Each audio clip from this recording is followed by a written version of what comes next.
పేదరికాన్ని ఎదిరించి ఉన్నత విద్యావంతునిగా ఎదిగిన బాబాసాహెబ్ డాక్టర్ బిఆర్ అంబేద్కర్ ను స్ఫూర్తిగా తీసుకుని విద్యార్థులందరూ ఉన్నత స్థితిలో నిలవాలని రాష్ట్ర సాంఘిక సంక్షేమ శాఖ మంత్రి డోల బాలవీరాంజనేయ స్వామి పిలుపునిచ్చారు. తల్లిదండ్రుల ఆశలను ఆకాంక్షలను నెరవేర్చే పరీక్షల్లో ఉత్తీర్ణులు కావాలని సూచించారు. ఇంటర్మీడియట్ 10వ తరగతి పరీక్షలు పబ్లిక్ పరీక్షల నేపథ్యంలో జిల్లాలోని సాంఘిక సంక్షేమ హాస్టల్లో ఉంచిన విద్యార్థులతో ఆదివారం తూర్పు నాయుడుపాలెంలోని తన స్వగృహం నుంచి మంత్రి జూమ్ మీటింగ్ నిర్వహించారు.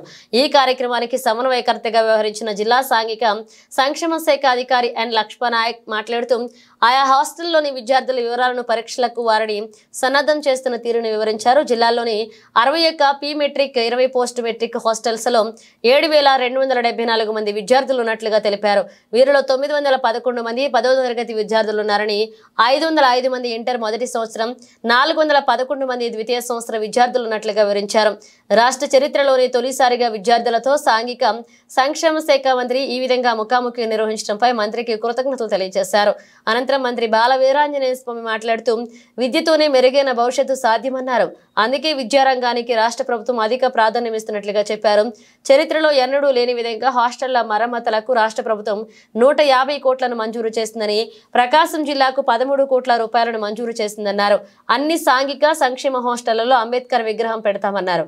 వీటితో పాటుగా ఒంగోలులోని సంతపేటలో 6.50 కోట్లతో బాలికల హాస్టల్ను, సంతనూతలపాడులో 2 కోట్లతో బాలుర హాస్టల్, చేమకుర్తిలో 2 కోట్లతో బాలికల హాస్టల్, ఒంగోలులోని సకుబాయమ్మ ప్రభుత్వ కాలేజీలో 5.50 కోట్లతో బాలికల హాస్టల్ నిర్మించినట్లుగా తెలిపారు. అలాగే సకుబాయమ్మ కాలేజీ విద్యార్థులకు అసౌకర్యం కలగకుండా అప్పటి వరకు పరివర్తన భవనంలో వారికి ఆశ్రయం కల్పించడానికి 60 లక్షల రూపాయలతో మరమ్మతులు చేస్తున్నట్లుగా తెలిపారు. విద్యార్థులకు అవసరమైన సౌకర్యాలను కల్పించి ఉత్తమ విద్య, నాణ్యమైన భోజనం పెట్టడంపై రాష్ట్ర ప్రభుత్వం ప్రత్యేక దృష్టి పెట్టినట్లుగా చెప్పారు. ప్రభుత్వం కల్పిస్తున్న అవకాశాలను ఉపయోగించుకుని ఉత్తమ మార్కులతో అందరూ ఉత్తీర్ణులు కావాలని మంత్రి సూచించారు. అందుకే విద్యార్థుల్లో ధైర్యం నింపేలాగా నేరుగా తానే మాట్లాడుతున్నట్లుగా చెప్పారు. కార్పొరేట్ విద్యా సంస్థలకు ధీటుగా సంక్షేమ హాస్టల్ విద్యార్థులు ప్రతిభ చాటాలన్నది ముఖ్యమంత్రి నారా చంద్రబాబు నాయుడు ఆశయమని మంత్రి తెలిపారు.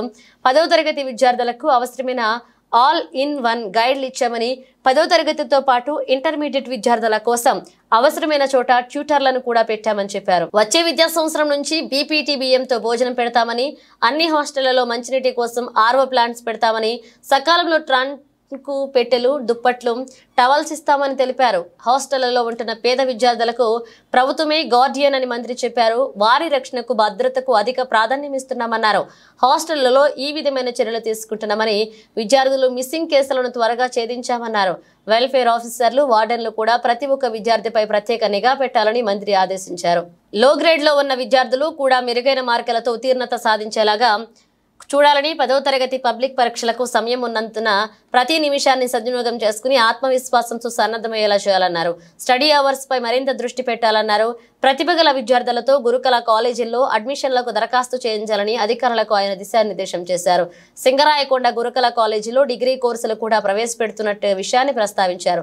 కేవలం చదువే కాకుండా విద్యార్థులకు అవసరమైన వినోదం కోసం రీక్రియేషన్ సౌలభ్యాన్ని కూడా అందుబాటులోకి తీసుకొచ్చే ఆలోచన చేస్తున్నట్లుగా మంత్రి తెలియజేశారు. ఈ కార్యక్రమంలో ప్రత్యక్షంగా పాల్గొన్న ఏపీఈడబ్ల్యూఐడిసి ఎగ్జిక్యూటివ్ ఇంజనీర్ భాస్కర్ బాబుకు ఈ పనులకు సంబంధించి మంత్రి పలు సూచనలు, ఆదేశాలు ఇచ్చారు. ఈ జూమ్ మీటింగ్ లో జిల్లాలోని అందరూ ఏఎస్డబ్ల్యూలు తమ పరిధిలోని హాస్టల్ నుంచి పాల్గొన్నారు.